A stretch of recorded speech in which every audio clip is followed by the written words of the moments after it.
Green peas curry కావాల్సిన పదార్థాలు ఏంటో ఇప్పుడు చూద్దాం. పన్నీర్ తురుము 1 కప్పు, ఉడికించిన పచ్చి బఠానీలు 1/2 కప్పు, తరిగిన పచ్చిమిరపకాయలు 3, అల్లం వెల్లుల్లి ముద్ద 1 టీ స్పూను, తరిగిన టొమాటో 1, పచ్చి కొబ్బరి తురుము కొద్దిగా, కరివేపాకు 2 రెమ్మలు, తరిగిన కొత్తిమీర కొద్దిగా, పసుపు చిటికెడు, ఉప్పు కారం తగినంత, ధనియాల పొడి 1 టీ స్పూను, నూనె 2 టేబుల్ స్పూన్లు. కాస్త నూనె వేసుకోవాలి. సన్నగా తరిగిన పచ్చిమిర్చి అండి, కరివేపాకు వేసిన తర్వాత కాస్త వేపుకోవాలి. ఓకే ఓకే, ఇవి కొంచెం వేగాక పసుపు అండి. అవునండి. అల్లం వెల్లుల్లి పేస్ట్ వేసుకోవాలి. ఓకే, ఇక్కడ టమాటా యాడ్ చేసుకోవాలి. ఇప్పుడు ఇది కొంచెం వేగాలండి, కొద్దిగా వేగాలి. ఓకే, ముందుగా ఉడికించి పెట్టుకున్న పచ్చి బఠానీ అండి ఇది. ఓకే, దీంట్లో వేసుకోవాలి. ఓకే, పచ్చి కొబ్బరి తురుము అండి, పన్నీర్ తురుము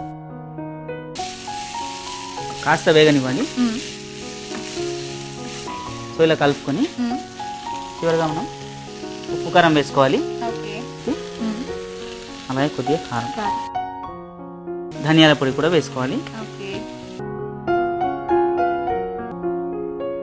ఇప్పుడు ఇది అయిపోయింది. డిష్ అవుట్ చేసుకుందాం. సో ఇది ఎందులోకి తీసుకొచ్చండి? చపాతీ, రైస్ అన్నిట్లో తీసుకోవచ్చా? నాన్ రోటీ చపాతీకి అయితే చాలా బాగుంటుందండి ఇది. ఓకే, చివరిగా కొత్తిమీరతో గార్నిష్ చేసుకుందాం. ఇక్కడ వేడివేడిగా paneer green peas curry ready అయిందండి.